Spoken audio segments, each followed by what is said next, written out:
Camera 2, Jennifer Lopez's new album is.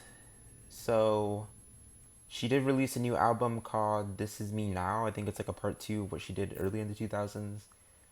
She released a musical too, a movie. Oh my god, it was so fucking cringy. I saw like 5 minutes of it and I turned that shit right off. It was so cringy. Every second was singing, which is expected, it's a musical, but the songs were not catchy at all.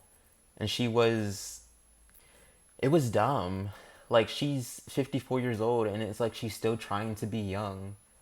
Like homegirl, you 54, you ain't 20 no more. You ain't 30 no more. Like focus on taking care of your kids. Like focus on doing something else. Like why are you pandering to all these like wearing tight jeans and then all her love interests in the videos were super young and shit. I'm just like okay, and nothing really wrong with that. I get they're actors, but it's like why are you like trying, like your message also doesn't make sense. Like you trying to say I'm stronger now because like I can be alone with myself in this, but she's never been alone. She's always been moving on to the next marriage, next relationship. Did you have four failed marriages? Like come on now. Like but I listened to her album too a little bit. I didn't like a lot of the songs. It's a lot of pop shit and yeah. I'm not like trying to be a hater, but hopefully she did sing on the album because in the past she stole some vocals. So can't see this. Released her ninth album titled This Is Me Now, a follow up to her 2002 album This Is Me Then, and her first album since 2014. The album is also accompanied with a short film that chronicles her love journey. The album itself pretty much exclusively focuses on her rekindling with her husband Ben Affleck, who famously or infamously almost had it all as a pair in the early 2000s, and then had a dramatic split that kept the press talking for years to come. The early 2000s is also when J-Lo hit her music career prime, with hit after hit, and after that period was over, her output became more sporadic, inconsistent, and lost. She seemed to initially really struggle with cementing her stronghold in the digital era as a music artist, turning to American Idol to help her get back on track, and she eventually landed on moments of commercial glory with songs like On the Floor. But it proved to be more of a lightning in the bottle moment than a true resurrection.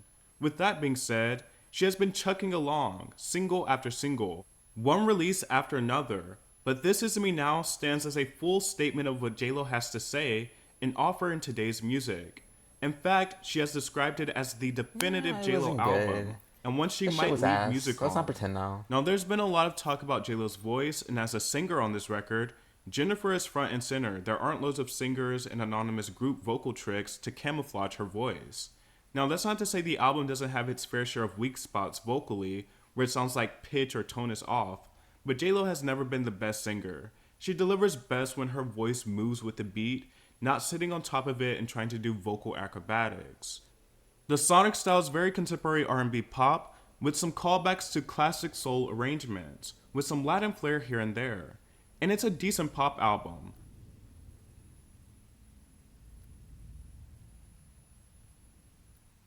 Certainly better than anything Jennifer released in the 2010s, and maybe even the best album of her career. Although not super definitive in its theme, it's cohesive and focused. Jennifer shines best when she's not overreaching, like on songs such as Not Going Anywhere, Rebound, and especially the Latin infused chorus of The Greatest Love Story Never Told. As personal as the album wants to be, the lyrics are still at times heavy handed with cliches, and more than that, vagueness. It's not exactly the type of lyrics you'd expect from someone of Jennifer's experience who's defining this as her definitive album. More than a few of the songs on the record feel very interchangeable, as if you could picture someone like Yeah, Ariana Grande singing it, and honestly selling it she's way better. it's not mature But with that enough. being It's said, there like are cookie also moments in cutter songs that do also fucking genuinely pop. feel personal to J-Lo. And speaking of the theme of the album, it is so incredibly one note that by the time you get halfway through, you wonder, is this all she has to say? It's not much variety and perspective, and even the tough moments in her relationship with Ben that she describes in the songs, or watching the sacrifices her mother had to take on the title track, are glossed over and never really dove into. It sometimes can feel like one long song with the same repeated message. But all things considered, and from what is expected from a J-Lo album at this point, it does all those things much better than usual.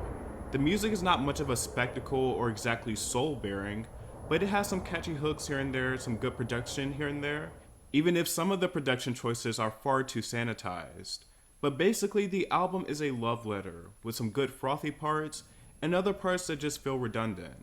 It's not at all a bad release for Jennifer though, even if not exactly gratifying, but people who were fans of her then will likely like this album now. So I got an opportunity to Oh catch the god, that short was film that came terrible. along with this album. The short She film should is not even officially made a titled film. This Just Is Me release the Now, a album. Love Story, and it is absolutely insane. It's hard to even describe exactly what it is, but it's like an apocalyptic It was zodiac so surrealist stupid. musical with hints of JLo's rom-com pastiche sprinkled in. It's very high budgeted. You can tell there was genuine effort put into crafting it. It has many guest stars from Post Malone to Jane Fonda to Kiki Palmer, just to name a few. It's not something I would watch again, and the storyline is a bit perplexing at times, and sometimes too ridiculous and over the top to even take seriously. But it does come across at least very earnest, like she means and genuinely feels the story that she's telling. I do think it honestly serves her artistic message pretty well. I have never seen a visual album like this at all, so it definitely gets points for originality and its effort. While the movie brought a more personal and less cliche way of telling JLo's story, I can't say that it necessarily helped strengthen the album itself. But once again, given who we've come to know JLo as an artist as a concept, as a theme, and even sometimes as a listening experience, most times it's much more consistent than her previous works. Okay, well, that's the end of that. Um,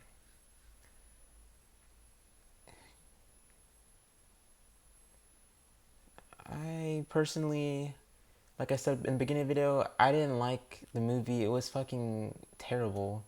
Every second was singing. Every second was cringy.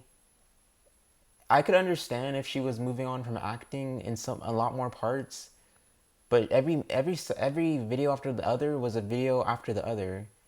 Like it was not any room for fucking talking. Like she would fucking sweep up a banana peel off the floor and make a song off of it. I'm like, home, like, can you just literally just like wait a little bit, like wait at least 10 minutes for the next music video you put in the musical. Like I don't even know what's going on at this point because every second is a music video.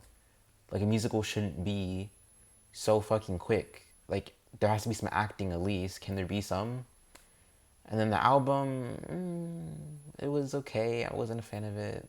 I never liked her music like that, but I wanted to hear it, and I was like, it's okay. Um, it's not terrible. I think for people who like her, they'll like it. It's not like a terrible thing, but it's not. It wasn't for me. That's all I'm gonna say. And there was something else I was gonna say. Oh, yeah. I think honestly, her singing is not her thing, and it's not me trying to be an asshole, but I think she's better as a performer. Like she can dance, yeah, she can. She can go on stage and do that. I seen her in those videos of her on stage dancing. She's a good dancer. She's talented in that, but singing, eh. It's not that she's a bad singer. It's just like she doesn't, like he said in the video, her long singing, like when she tries to sing those like long like ballad songs and like like very serious stuff, it sounds a bit corny. And the lyrics, like in this album she just released, they weren't like deep enough. Like I could picture someone younger singing it. Like yeah, Ariana Grande. I'm not saying Ariana Grande doesn't have deep lyrics, but I mean like Jennifer Lopez, she's in her 50s at this point. Shouldn't it sound a lot more mature? Is what I'm saying. Like it's not. It's not sounding mature. It's sounding like someone who's still kind of lost, still looking for more life. But when you almost in your when you're at half, you're at middle age at this point. You should have already experienced a lot. And maybe her ghostwriter was just fucking ass. I don't know what it was, but it wasn't for me. But I'll see you on the next video.